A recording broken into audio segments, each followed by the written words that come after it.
Hey everyone, and welcome to this explainer. Look, let's just jump right into a massive, high-stakes question today. How much can we actually trust science right now? I mean, we live in this world completely built on scientific advancement, but let's be real, we are constantly bombarded with conflicting data, ever-changing guidelines, and just a lot of growing skepticism. It makes you wonder, have we totally lost our grip on objective truth? Well, today, we're going to explore a really groundbreaking framework that attempts to rescue our whole understanding of reality. Is science just guessing? I know, it sounds absolutely absurd, right? But seriously, throughout the 20th century, movements like existentialism and post-positivism deeply eroded our societal foundations. As scientific paradigms shifted in these huge, dramatic ways, a lot of philosophers, and honestly, everyday people too, started to wonder if science provides any real, enduring truth at all. Or is it just a series of subjective human assumptions? Okay, let's dive into this. Here's our roadmap for today. First, we've got 1, the crisis of truth. Then 2, science versus skepticism. 3, the unified method. 4, building mental models. 5, concepts in reality. And finally, 6, a new kind of truth. All right, kicking things off with Section 1, the crisis of truth, losing rationalism. So, our explainer today draws heavily from this incredibly fascinating source material, A.M. Voin's monograph, The Unified Method of Justifying Scientific Theories.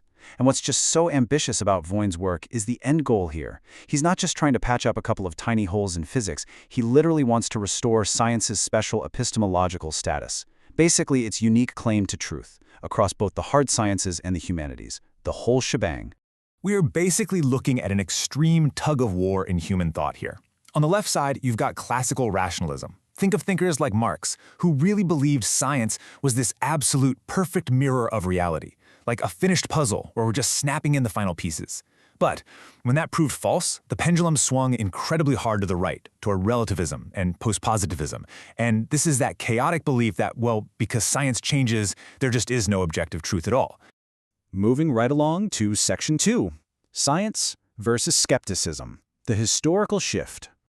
Picture this. For centuries, Isaac Newton's absolute universe was the undisputed truth. Time and space were totally fixed. We genuinely thought we had the ultimate unchanging rules of reality figured out. But then, early 20th century, Albert Einstein comes along with his theory of relativity, and suddenly, time is relative. Speeds don't just add together the way we thought they did. And here's the crazy part. This monumental scientific victory actually threw philosophers into a complete panic. Because if Newton's absolute laws could be shattered, how could we possibly trust anything? And this panic, it led to some truly shocking extremes. The post-positivist philosopher Paul Feyerabend brilliantly illustrates this. Get this, he claimed science is no different than reading coffee grounds. Seriously, no way, right? He literally argued that the scientific method has absolutely no special status over fortune-telling. When science lost its claim to absolute, unchanging perfection, a lot of the world's top thinkers basically just threw their hands up and decided it was all a giant guessing game. Which brings us to our rescue mission, Section 3, the unified method, rescuing reason. So, here is the absolute game changer, the crucial point. Science doesn't actually need to be absolutely perfect to be true. Voin's unified method restores scientific truth by completely redefining it. Truth isn't some flawless mirror of reality. It's actually a practical, boundary-defined approximation. Science works so incredibly well because it establishes exact, specific boundaries within which its approximations of reality are entirely reliable. Let's move to and see how this builds in Section 4, building mental models, constructing knowledge. So Voin argues that all reliable knowledge is constructed through mental models, and every strong model rests on 3 really clean pillars: concepts, fundamental laws, and conclusions. If even one of these is weak or poorly defined, the entire model just collapses, which, by the way, is exactly what happens in pseudoscience. Let's start with the very first pillar, concepts. A concept is basically just a set of real-world objects or phenomena that we humans group together based on shared properties. But here is the secret. Nature itself doesn't actually have strict boundaries. A concept is never a perfect mirror of reality. It's just an approximation we use to slice up this continuous, messy universe so our human brains can actually process it. Okay, so once we've got our concepts defined, we move to Pillar 2, fundamental laws. These are the postulates or axioms that basically act as the rules of the game. They establish the statistical and causal links between our concepts and real-world outcomes. You can think of them as the engine of our mental model, telling us exactly how these grouped objects interact with one another. And this brilliantly illustrates our next point in Section 5, Concepts and Reality, Limits of Approximations. Let's make this tangible. Take a tree. It's not some fundamental rule of the universe. It's a totally imperfect human classification. I mean, where exactly does a bush end and a tree begin? It's our approximation. Or take a straight line in geometry. A mathematically perfect straight line doesn't actually exist in the physical universe. Why?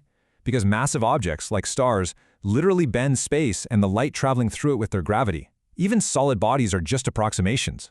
On a microscopic level, they are just collections of constantly moving, vibrating molecules. But, and this is key, within everyday boundaries, the concept of a solid body is true and incredibly useful. All right, bringing it all together in Section 6. A new kind of truth, resilient reality. We can finally resolve that famous paradox that sparked the whole crisis in the first place. Was Newton wrong and Einstein right? Actually, no! Under the unified method, they are both true. They just have different boundaries of approximation. Newton's concept of absolute time is a perfectly valid approximation for the boundaries of everyday speeds. I mean, it literally gets rockets to the moon. Einstein's relative time simply covers a wider boundary, becoming necessary only when we start approaching the speed of light. See, science didn't break, it just expanded its boundaries.